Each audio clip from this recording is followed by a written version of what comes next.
Crossing the Chasm. This is an article in the Harvard Business Review that is written by Geoffrey Moore that was really a way to look at what happens in the innovation cycle. And we're going to take a look at what's in this article and how it relates to innovation and innovation opportunity and innovation strategy. So, the article's main message is essentially that because innovation comes in many forms, and it comes in products and processes, marketing, business models, and all kinds of other forms. The question comes, how do you pursue a strategy to chase that innovation opportunity? And the answer to that, as we're going to find out in this discussion, is that it all depends where you are in the product's life cycle. And so we're going to look at the product's life cycle and find out where the best places are and what types of innovation strategies work best at which places in the innovation cycle. So here we're, of course, just to refresh your memory, we're looking at the innovation adoption cycle, and there are 5 stages, and you can see them here, and you've seen this before. And what we want to do is at least establish in your mind that there is a cycle through which an innovation goes through as it gets accepted in the marketplace. And the front end of that cycle is really from people who are anxious and happy to get that innovation, and you get to the middle majority, the high point of the curve there. You see where there are people who are less willing, but once it's been adopted and accepted, they will take it on too. And then finally you get to the laggards. So those are the basic stages of the innovation adoption cycle. So now let's take a look at something that is very important here. So we're going to look at the innovation adoption stairway. And so we start, as the left-hand side of the innovation curve is, we seed the enthusiasts. These are the techies who love to see new products, and they are the ones who help move it up the stairway by educating other people about the value of that innovation. And then the next stage is where the visionaries have their interest captured, and they are satisfied customers, and they serve as good references for the next stage up, which are the pragmatists. And there you gain the bulk of the revenue and the bulk of the use of an innovation. And the pragmatists ideally become the market leaders, and they allow you to, with your innovation, to set it as a de facto standard. And then you get into the range of success so that the product becomes so reliable and so cheap, because you're producing so much of it, that it meets the demands of the conservatives, those people on the far end of the adoption cycle. Then, of course, we've got the skeptics who are such a small part of the market segment that you don't really care. You've got that front end of the market, and so that's what you're really shooting for in any good adoption. So, what is the chasm? And this is what the essence of Geoffrey Moore's article is about. The chasm is where, as you can see on the left-hand side of this diagram, where you've been adopted by the innovators and the early adopters, but then you hit a gap. This is called the chasm. This is where there's no receptivity in the marketplace for your idea. And basically we're calling this chasm, or this gap in the marketplace, and this gap in the adoption cycle, as kind of a non-market. So let's look a little closer at why this happens. Basically, it happens because you're at a stage where you haven't been able to get a pragmatist segment of the market to adopt it. And their attitude is, I'll buy this thing when it's done, but not before. I want a 100% solution to this problem. And so what happens is, until the innovation is developed to a 100% solution, people aren't going to buy it at that level. And likewise, new product firms usually come up with what they call a 90% solution. This happens with most innovations as they are developed. They aren't fully refined and improved until they're in the marketplace and they get some good customer feedback. And so that's where the chasm occurs. It occurs where you've got that 90% solution, but you still haven't got the 100% solution. And so the only safe way to cross the chasm is by somehow developing what we would call a whole product, a functioning, full functioning 100% product that actually satisfies those people on the other side of the gap. And so we're going to look at that. Crossing the chasm is a strategy. And it's a strategy that every innovation has to really address. And you need to target some kind of a niche market that has a compelling reason to buy your or use your innovation. And so you focus resources on that niche and you deliver somehow or other a full, whole 100% product with the assistance of partners if you can get them, if you need them. And then you expand that customer experience based on that to credibly influence the people who are on the other side of the chasm, those people who haven't bought into the idea that this innovation is a valuable thing. And so with that, you can establish some competitive references and identify the advantages of your innovative product. So now we're going to look at the overall market development life cycle. This looks a little different than that standard adoption curve that we looked at, but it's got the same elements. You have an early market. You notice you have a chasm there. You have in that red segment, we have things called the bowling alley and the tornado, and we'll explain those. Then you have the early Main Street and the Main Street mature segment, and then the Main Street declining segment, and those three parts there are the really equivalent to the early and late majority. And then as you see, there is a fault line, there's another gap between the end of life, EOL. And so this is what happens to, it's a more nuanced view, a more sophisticated description of what actually happens in the innovation adoption cycle. And so we're going to work with this understanding of it as we go through some other explanations. So first we're going to start by looking at the front end of that development cycle. And we call that the technology adoption stages. And that's the early market stage. You notice there's a chasm there, and there's something we call the bowling alley and the tornado. And we're going to look at the strategies that are involved in getting across the chasm there and what types of things need to happen in order to cross that chasm. And so in this technology adoption phase, in the early market, basically the new technology simply doesn't have a problem. It attracts people who are the early adopters and visionaries. And that's very easy. But then there's this chasm. That occurs where the technology has lost novelty and the visionaries have lost the kind of exuberance, and pragmatists aren't really ready to embrace it. So there is that gap and that chasm that it needs to get across.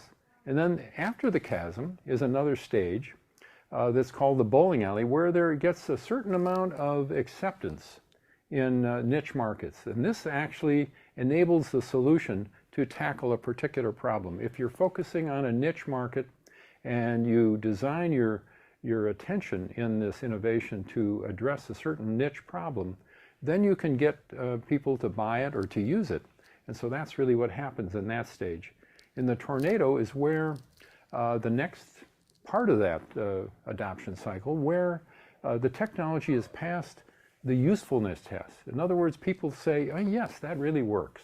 And we can use that. We can buy that. We'll invest in that.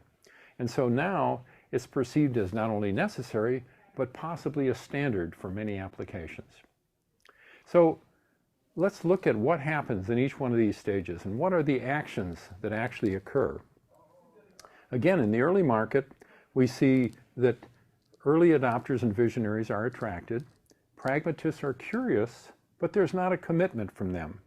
And another factor that influences what's going on in the marketplace in the early market stage is that there's a lot of media and press coverage that's very positive. And this gives a lot of play and interest to the innovative idea. But what happens is you reach the point where you hit the chasm. The adoption pace is stalled, And vendors or producers begin to target market niches. They begin to look around and say, who else can really use this innovation? And then and then you're really across the chasm at that point. And then you reach the bowling alley area, part of the adoption cycle, where you begin to build what they call a loyal following, and that's within a particular niche. So that would be particular users of, let's say, a photographic product or a photographic process, or it might be some automobile accessory. It could be any specific things where there is a particular technology that is making it possible, making that innovation possible. And when you're in that stage, you begin to attract various business partners who see the opportunity of combining their product or their service with that innovation that you have. And then you move from there into what we call a tornado, where pragmatists, this is another part of the adoption cycle player, they begin to accept the technology because it's been demonstrated in the bowling alley, and it's been demonstrated that the technology works, and then people are willing to accept it. And with widening customer adoption, actually the next result is that you've got revenues that grow at a faster rate. And so this is what happens in the front end of the adoption cycle. So here again, we see a second stage of mature market life cycle. So if you can recall, that left-hand side that isn't marked, isn't identified, is really it's the same as the adoption cycle, only it's a little more nuanced. You can see this whole center part, which there is a large area under the curve, is the early Main Street, the Main Street that is in a mature stage, and the Main Street that's in declining stage. And then you get a little fault line, and then the end of life of that innovation. And this is the latter part of the adoption cycle. And this is usually the most profitable part for organizations that produce innovations. So what happens in that end-of-life phase? So in the early Main Street, and this is the beginning of the end-of-life phase, where hypergrowth is actually ended, and you get steady growth, it continues, and firms actually consolidate, and the market actually becomes somewhat entrenched because the innovation is established, people know about the innovation, they're buying the innovation, they're using the innovation, and there's not a lot of competition for the innovation at that stage. And then the mature Main Street, growth strategies tend to be stagnating. And so there's a certain amount of commoditization. And what happens, the consolidation at the bottom actually increases. The consolidation of people doing low-cost innovations actually increases. And then the declining Main Street, where the market becomes actually unresponsive to consumer needs. Consumers have moved beyond that. They moved on to some other innovations that have displaced that. But yet there's still some people willing to use and pay for that innovation. So the strategy that producers of those innovations take on is to work on revenue extraction and really try and milk the most out of that innovation that they can. And then finally at the bottom you see at the fault line, or at end-of-life stage, market demands an entirely new or different technology than the one offered by the firm that's currently offering it. And so, you know, which comes first? Is it a chicken or an egg? It's really that sometimes there are new innovations introduced and that fault line drops off very quickly. If a new innovation isn't introduced very quickly that displaces that one, that fault line might last, and you might have what we call a long tail of use. So let's look at what happens in each of these stages again. In the Main Street, in the early part of the Main Street, the market is fairly stable, and you have a certain amount of consolidation of the users. And the companies, are in a position to perform fairly consistently. And customers really do expect constant product improvement. So they're not just getting something that they'll continue to use. You'll see incremental improvements happen in this stage of the market cycle. In Main Street Mature, which is the top of the curve, you get some consolidation of companies, and you get some market leaders emerging. And often what happens there, customers take the products, the innovative products, for granted because so many people are using it. It's sort of everyday, an everyday activity. The Main Street declining stage, the innovation becomes less newsworthy than it was before, and maybe no longer newsworthy. But it's not in the technology news. It's not being described because the media and the news outlets are really looking at other aspects, looking at other things that might be more innovative. A second point in Main Street declining is when market leaders become less responsive. They figure they don't have to go out and sell much anymore. They already have the momentum to have reached that point. So their marketing becomes less and less. And then finally, in that Main Street declining stage, the next generation of technologies are really emerging on the horizon. They're coming out of the research and development labs. There are new things happening, and these things are constantly happening at all times. And so that drives the pace of how that cycle changes.